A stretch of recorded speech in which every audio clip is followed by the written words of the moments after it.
নমস্কার বন্ধুরা, শ্রাবণী রান্নাঘরে সবাইকে স্বাগত জানাই। আশা করি সবাই খুব ভালো আছেন। আজ আমি ছোট বড় সবার প্রিয় ফুচকার রেসিপি নিয়ে চলে এসেছি। কেমন মুচমুচে হয়েছে সে তো আপনার আওয়াজ শুনেই বুঝতে পারছেন। ফুচকার আলু মাখা বা টক জল করাটা কোনো ব্যাপার না, সবাই পারবে, এটা কোনো সমস্যা হয় না। কিন্তু সমস্যা হয় ফুচকা বানানোর সময়। আমি এইভাবে যতবার বানিয়েছি কোনো প্রবলেম হয়নি। যে কেউ বানাতে পারবে, যারা নতুন তারাও পারবে। মুচমুচে হবে আর এই মুচমুচে অনেকক্ষণ থাকবে। ঠিক আছে বন্ধুরা, তাহলে শুরু করছি। আমি এখানে 1 কাপ সুজি নিয়েছি। 1 কাপ মানে 100 গ্রাম, আর হাফ কাপ মানে 50 গ্রাম ময়দা নিয়েছি। এবার সুজি আর ময়দা হাত দিয়ে খুব ভালো করে মিশিয়ে নেব। এর মধ্যে 1/4 চা চামচ বেকিং সোডা মানে খাবার সোডা দিয়ে দিলাম। খুব ভালো করে মিশিয়ে নিলাম। খাবার সোডা যাতে সব দিকে সমানভাবে মিশে যায় সেইভাবে মিশিয়ে নিতে হবে।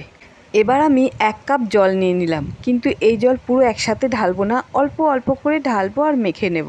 কেননা ডোটা হবে শক্ত। ডো যদি শক্ত না হয় তাহলে মুচমুচে হবে না। মানে ডো যদি শক্ত হয় ভাজার পরেও অনেকক্ষণ মুচমুচে থাকবে। পরিমাণ মতো জল দেওয়া হয়ে গেছে। দেখুন আমার হাফ কাপ জল রয়ে গেছে, মানে পুরো 1 কাপ দিলে একদম নরম হয়ে যেত। তবে হ্যাঁ, একটা কথা, এর মধ্যে কিন্তু লবণ দেওয়া যাবে না, লবণ দিলে নরম হয়ে যেতে পারে। এবার আমি খুব ভালো করে মেখে নিয়ে একটা শক্তপোক্ত ডো বানিয়ে নেব। আর যদি মনে হয় যে খুব বেশি শক্ত লাগছে তাহলে আর অল্প একটু পরিমাণ জল দেওয়া যেতে পারে। যেহেতু সুজি আছে তাই একটু ফুলে উঠবে, সেই জন্য একটু পরিমাণ দিয়ে দিলাম। খুব ভালো করেই মাখা হয়ে গেছে। এবার দেখুন ডোটা এইরকম নরম হয়েছে। এবার আমি ডোটা মিনিট 10 মতো ঢেকে রাখবো। খুব বেশি সময় ঢাকবো না, 10 থেকে 15 মিনিট হলেই ঠিক আছে। 10 মিনিট পর আমি ঢাকনাটা খুলে দিলাম। এবার ছোট ছোট করে লেচি তৈরি করে নেব। ফুচকা মুচমুচে বানাতে হলে ডো বানানোটাই আসল। ডো ঠিকঠাক থাকলে হবেই মুচমুচে। এবার আমি ছোট ছোট সাইজের লেচি বানিয়ে নেব। আগে একটা লেচিতে একটা ফুচকা হবে, মানে ছোট ছোট লেচি হবে, কারণ আমাদের ফুচকা সবসময় ছোট ছোট সাইজেরই হয়। সব লেচি বানানো হয়ে গেছে। এবার এর উপরে আমি ময়দা ছড়িয়ে দেব, দিয়ে ভালো করে মেখে নেব যাতে একটা লেচির গায়ে আরেকটা লেচি না লেগে যায়। ময়দা খুব ভালো মতো লাগানো হয়ে গেছে। এবার আমি একটা একটা করে লেচি নিয়ে ছোট ছোট সাইজের লুচির মতো বেলে নেব। এগুলোই হবে ফুচকা।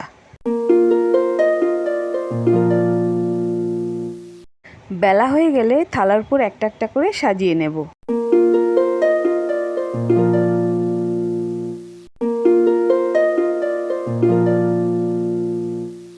এভাবে একটা একটা করে সবগুলো বেলে নিয়ে থালার উপর সাজিয়ে রাখবো। তারপর সেট হওয়ার জন্য 15 মিনিট রেখে দেবো। আর একটা কথা, এই সময় কিন্তু ফ্যান চালানো যাবে না। ফ্যানের হাওয়ায় শুকালে একদম শক্ত হয়ে যাবে, তাহলে আবার ফুলবে না। যদি মনে হয় পাতলা কাপড় বা কাগজ দিয়ে ঢেকে রাখতে পারেন।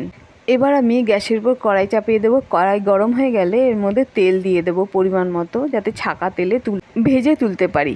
তেল কিন্তু ভালো মতো গরম লাগবে, মানে হাই ফ্লেমে রাখতে হবে। যদি লো বা মিডিয়াম ফ্লেম হয় তাহলে কিন্তু এটা আর ফুচকার মতো ফুলবে না, পাপড়ি হয়ে যাবে। ফুচকা বানানোর পর যে অংশটা এই যে নিচে ছিল সেই অংশটাই কড়াইয়ের মধ্যেও ঠিক নিচে ওইভাবে একইভাবে ভাজা হবে। দেখুন একটা ফুচকা ভাজার জন্য ছেড়ে দিয়েছি। ফুচকাগুলো কিন্তু খুব কড়া করে, মানে লাল করে ভেজে তুলতে হবে, তাহলে মুচমুচে ভাবটা খুব ভালো থাকবে, অনেকক্ষণ থাকবে।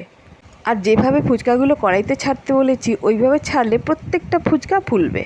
এবার দেখুন আমি আরেকটা ফুচকা তুলে নিয়ে ওই কড়াইতেই ছেড়ে দেবো, কারণ ওটাকে লাল করে ভাজতে হবে আর এটা হতেও সময় লাগবে।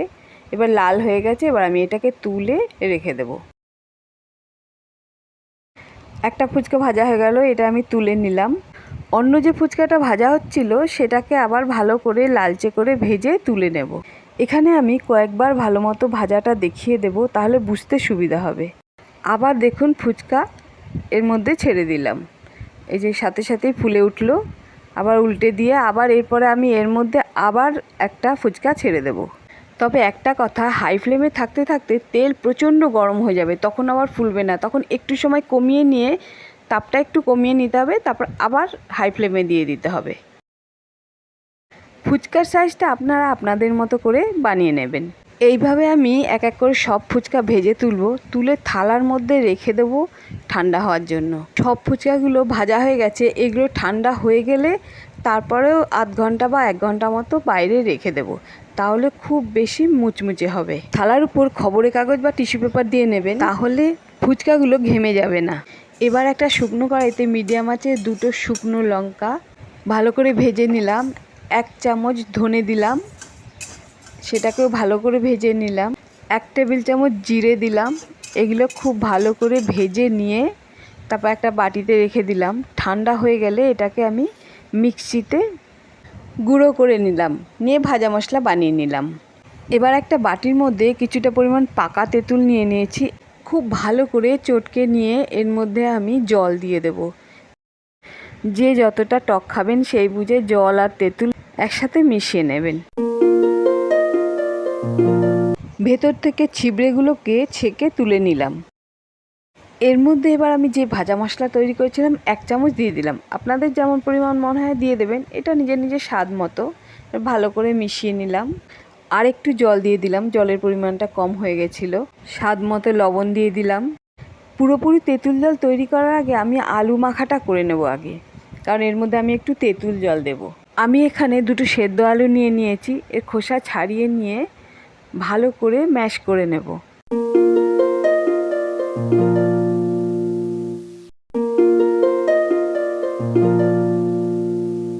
এবার আমি এর মধ্যে সেদ্ধ মটর দিয়ে দিলাম, স্বাদ মতো লবণ দিয়ে দিলাম, 1 চামচ ভাজা মশলা দিয়ে দিলাম। আমি 2বার হাফ চামচ করে দিয়েছি।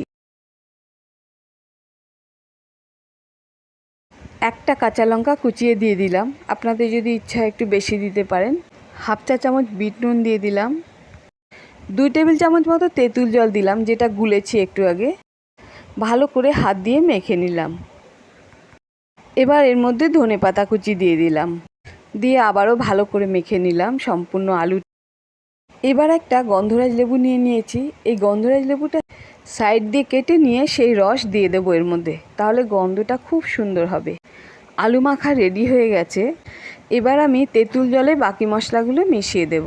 1/4 চা চামচ বিট নুন দিয়ে দিলাম, ভালো করে মিশিয়ে নিলাম। আর কিছুটা পরিমাণ কুচানো ধনেপাতা দিলাম। সব শেষে গন্ধরাজ লেবুর রস দিয়ে দিলাম। তারপর চামচ দিয়ে ভালো করে মিশিয়ে নিলাম। এবার আমি একটা ফুচকা ভেঙে দেখাচ্ছি কেমন মুচমুচে হয়েছে, আওয়াজটা শুনুন। আমি একটা ফুচকা তুলে নিলাম, এর মধ্যে কিছুটা আলুর পুর ভরে দিলাম, দিয়ে তার মধ্যে তেঁতুল জল দিয়ে দিলাম। এবার আমি একটা খেয়ে দেখাচ্ছি, তারপর আপনারা বুঝতে পারবেন আওয়াজ শুনলেই। তাহলে বন্ধুরা, এরপর আবার একটা নতুন রেসিপি নিয়ে চলে আসব। ধন্যবাদ, ভালো থাকবেন। আর এই চ্যানেলটা সাবস্ক্রাইব করতে ভুলবেন না যেন।